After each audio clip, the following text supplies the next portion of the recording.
Hello बच्चों, let's read the question. The question says coronary artery disease, often referred to as arteriosclerosis, myocardial infarction, atherosclerosis या myocardial एस्टीमिया. So basically यहाँ पूछा कि coronary artery disease जो है हम उसको क्या बोलते हैं. तो first of all coronary artery disease यानी कि हम इसको शॉर्ट में CAD भी लिखते हैं. ठीक है, कोरोनरी आर्टरी डिजीज ये बेसिकली क्या है.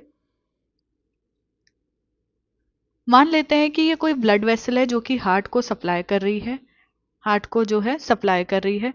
अब इस ब्लड वेसल के अंदर क्या हुआ है, या तो फैट डिपॉजिट हो गया है.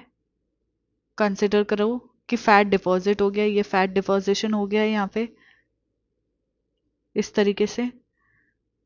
या फिर क्या हुआ है, कोलेस्ट्रॉल डिपॉजिट हो गया है. कोलेस्ट्रॉल डिपॉजिट हो गया है, तो ये मान लो कि ये कोलेस्ट्रॉल डिपॉजिट हो गया है इस तरीके से. या फिर क्या हुआ है, फाइब्रस टिश्यू जो है उसका डिपॉजिशन हो गया है. सो ये फाइब्रस टिश्यू डिपॉजिट हो गया है. तो अब क्या होता है, जो ये ल्यूमन वाला पार्ट था, मतलब जहां से ब्लड फ्लो यहाँ यहाँ पे भी होना चाहिए था, वहां पे नहीं हो रहा है. अब ये ल्यूमन क्या हुआ है, इतना ही बचा है. ये ल्यूमन क्या हुआ है, शॉर्ट हो गया है. ठीक है, नैरो हो गया है, ल्यूमन नैरो हो गया है. तो प्रॉपर ब्लड सप्लाई जो है वो नहीं पहुंच पाएगा. तो ल्यूमन नैरो हो जाता है और डिपोजिशन हो जाता है fat, cholesterol, calcium, fibrous tissue, इनमें से किसी का भी, और ल्यूमन नैरो हो जाता है. तो उस कंडीशन को हम बोलते हैं coronary artery disease. Coronary artery disease बोलते हैं. ठीक है. फर्स्ट इसमें गिवन है आर्टीरियोस्क्लेरोसिस. आर्टीरियोस्क्लेरोसिस बेसिकली सिर्फ आर्टरीज के लिए ही रिस्पॉन्सिबल है. ठीक है, आर्टरीज के लिए ही रिस्पॉन्सिबल है. क्या मतलब, आर्टरीज की वॉल जो है अपनी इलास्टिसिटी को लूज कर जाती है, उनकी थिकनिंग हो जाती है, हार्डनिंग हो जाती है. ठीक है, और ग्रेजुअली क्या होता है, ब्लड फ्लो जो है वो रिस्ट्रिक्ट हो जाएगा. अगर वॉल्स की थिकनिंग हो जाए, हार्डनिंग हो जाए, उनकी इलास्टिसिटी ना हो, तो ब्लड फ्लो जो है वो क्या हो जाएगा, अल्टीमेटली रिस्ट्रिक्ट हो जाएगा. और इससे क्या हो जाता है, हार्ट की डिजीजेस जो हैं उसका होने का चांसेस रहता है. और हम ये बोल सकते हैं कि आर्टेरियोस्क्लेरोसिस से कोरोनरी आर्टरी डिजीज, मतलब आर्टेरियोस्क्लेरोसिस जो है वो can lead to coronary artery disease.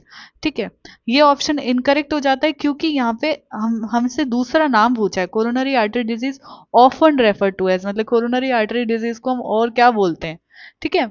So second given है myocardial infection. Myocardial infection basically क्या है कि हार्ट मसल की सडन डेथ हो जाए.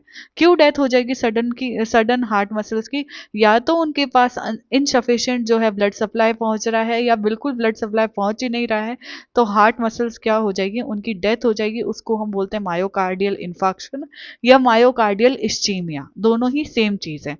ठीक है, सो ये दोनों इनकरेक्ट हो जाते हैं ऑप्शन.